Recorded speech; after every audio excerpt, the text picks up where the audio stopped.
Mhm. So the Patriots played the Raiders today. The Raiders come out on top, as Kyle described, in a very unorthodox way to win.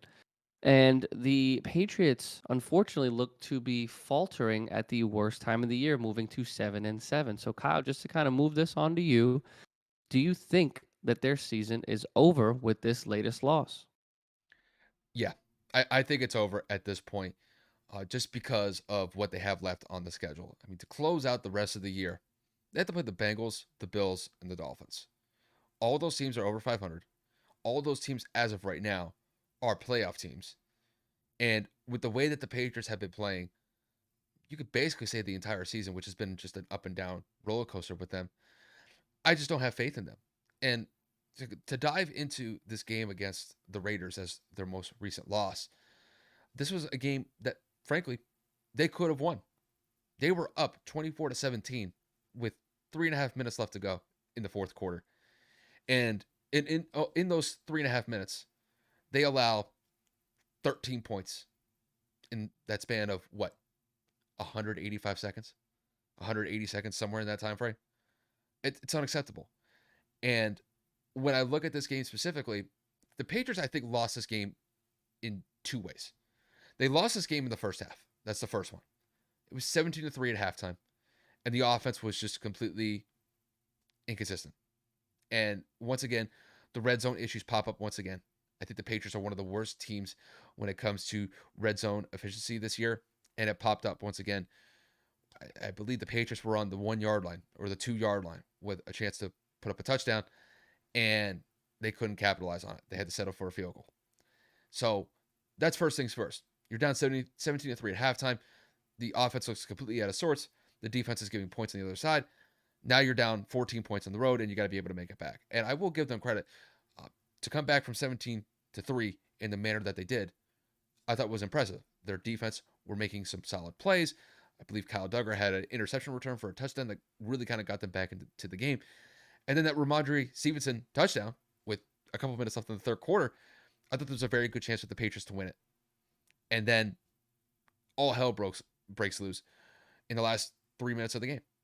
And you could look to the questionable decision with the review booth not overturning the Keelan Cole touchdown. I think depending on how you see it, I thought his foot was out of bounds, but they decided to stick with the call on the field as a touchdown. So, that's something that it's controversial. If you want to look at that, okay. I mean, you can make a point about that, but it's not to me the reason why they lost this game. And then obviously you look at the Jacoby Myers fiasco. It was just a brainless decision. I'm not going to go full on like criticism to the point where I'm crucifying Jacoby Myers.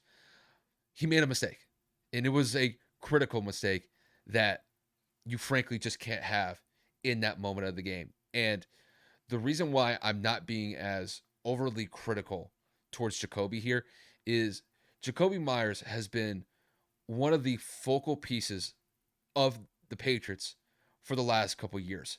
And as far as I see it, he has become one of the most reliable and dependable pieces for that Patriots offense, frankly, since Brady left.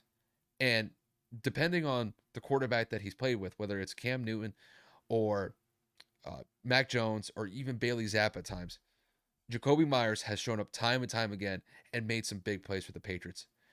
In this game, he made probably one of the worst decisions I've ever seen, and he frankly knows it.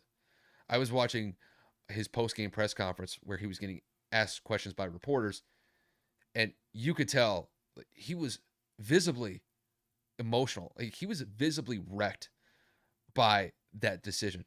So I'm not going to kick the man while he's down when he knows that he made a mistake. I know there's a lot of Patriot fans out there that will just go on a scale of 0 to 100, they'll go to 100 to just crucify the guy. I'm not going to do that. I know what Jacoby has provided to the Patriots, and he's been a phenomenal player. To be able to convert from a quarterback to a wide receiver and to be as effective as he has, I, I give the man kudos. Like, honestly, I tip to the cap to the guy. But in this specific instance, he made a catastrophic decision, and it's a decision that, frankly, cost them the game. But there were a lot of decisions that cost them the game. Being down 17-3 in the first half, that's not on Jacoby. That's on the coaching staff. And frankly, that's on Mac Jones. Mac Jones had a terrible day. Mac Jones's completion percentage was 13 of 31, and he had 112 yards. You just can't have that. And I know that a lot of people could look towards Matt Patricia as that issue with the play calling, and I think it's a fair one. I think at this point, I think Matt Patricia should basically finish out the season as the offensive play caller, but he should no longer be the play caller after this season on the offensive side of the ball. I still believe that Matt Patricia as a coach has utility, and maybe during the offseason, maybe they would reshift him or reassign him to the defense where I think his bread and butter is. But it simply has not worked with him as the offensive play caller this year. Matt Jones's regression has been significant in his second year, and it's just a major drop off compared to what Josh McDaniels had as the offensive coordinator last year when the Patriots were a playoff team and obviously were a pretty solid team last year. But this latest loss, I think as far as I see it, I think it pretty much is a death nail for their playoff chances. And basically what I laid out as their schedule for the next couple of weeks, when they got to play the Bengals, who are one of the hottest teams in the AFC right now. The Bills are at the top of the AFC at this point, and the Dolphins basically just went toe to toe with the Bills. Granted, they lost that really close game against the Bills, but the Dolphins are a team not to be trifled with. And as far as I see it, with the inconsistency on the offensive side of the ball for the Patriots, I have no faith in them winning games from here on out. I think if they're able to win games, it will be off of their defense because their defense has been outstanding this year. Granted, they've had some games where they faltered, but they have largely been successful this year. It's just it's the offense that I can't stand right now. It's just the offensive play calling is I think it's a joke. Mac is not having the best year, and until things change, I don't really see the Patriots being a viable team in the AFC and really in the AFC East at this point. So, yeah, Kev, to answer your question, I think their season's pretty much over. And just to make this final point about Jacoby, he'll bounce back. I have full faith that he can bounce back. Obviously, that was a bad play on his part, but I am not going to just dunk on the guy and kick the guy when he's already on the ground and he's already down bad to begin with. I'm not going to do that. He's too good of a player for the Patriots as far as I see it, but I know he's better than that. So I would hope that people would give him a chance and I guess probably extend a little bit of compassion towards him um, for his tenure with the Patriots. But obviously, when it comes to this play, it's a bad look on his part. But I'll leave it at that just because I feel like I've kind of carried this on too long at this point.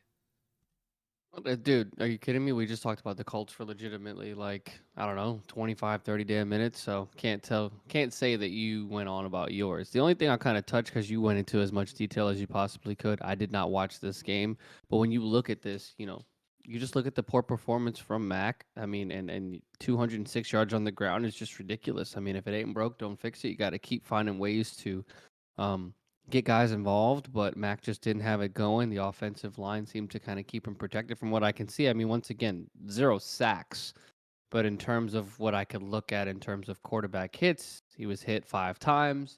I mean, pressures were probably up there high as well. It's just a matter of the Patriots weren't able to execute when it mattered the most. And when you look at Vegas, I mean, Derek Carr had one of his better games over the course of the last couple of weeks, going for 231 and 3 touchdowns. He was sacked 3 times, but he found ways to get it done when it mattered. But of course, Chandler Jones comes out and he makes a great play on that Aaron pass from Jacoby Myers, or that Aaron lateral, should I say, from Jacoby Myers.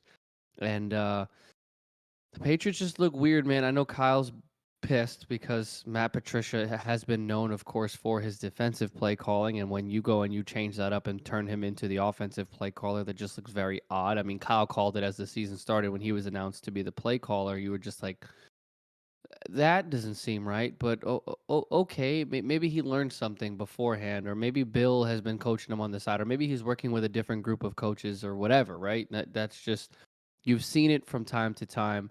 certain screenplays, certain instances where you kind of decide to pass the ball and run situations. I mean, efficiency in the red zone. I mean, Patricia just looks lost, truthfully and honestly. And I know that I say that word a lot, but I mean, like when you look at an NFL coach and you look at the personnel on the field and you look at the play that's being run, you're kind of just like everybody always looks at the sideline when you're a football player. Just like, what the fuck is that? Like, you know what I'm saying? Like, what was I supposed to do with that? Like, how is that supposed to work? You know, when you look at the scheme and you look at the defense in front of you and then you hear the play call come through, you're like, that's what you called?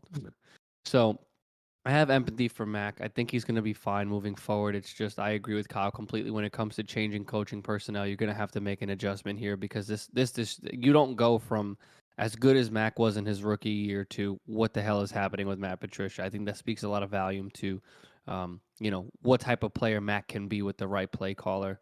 And I think that that stems similarly with the Colts up to the front office as well as ownership. I mean, Kraft never tolerates anything less than Super Bowls, if not competing for postseason appearances. And this season has been everything short of that. They had a little bit of a resurgence as the year went on in the middle of the season, but they've kind of come back down to earth since then. And I really, really truthfully believe that at the end of the day, the Patriots are going to have to do some major rehauling within the coaching staff and within the team internally as well, because Mac's going to need some weapons. Ramondre Stevenson and Damian Harris are a great tandem when healthy, but in terms of actually coming out here and being a fluid offense, some things are going to have to change, and I mean change quickly. So, I mean, kudos to the Raiders for finding a way to turn it around. I mean, and capitalizing on a mistake, but that's football for you, man. You score in unorthodox ways. You win games when you shouldn't, and it's just kind of how it happens, to be honest. But again, kudos to the Raiders, and it's back to the Patriots. Patriots drawing board.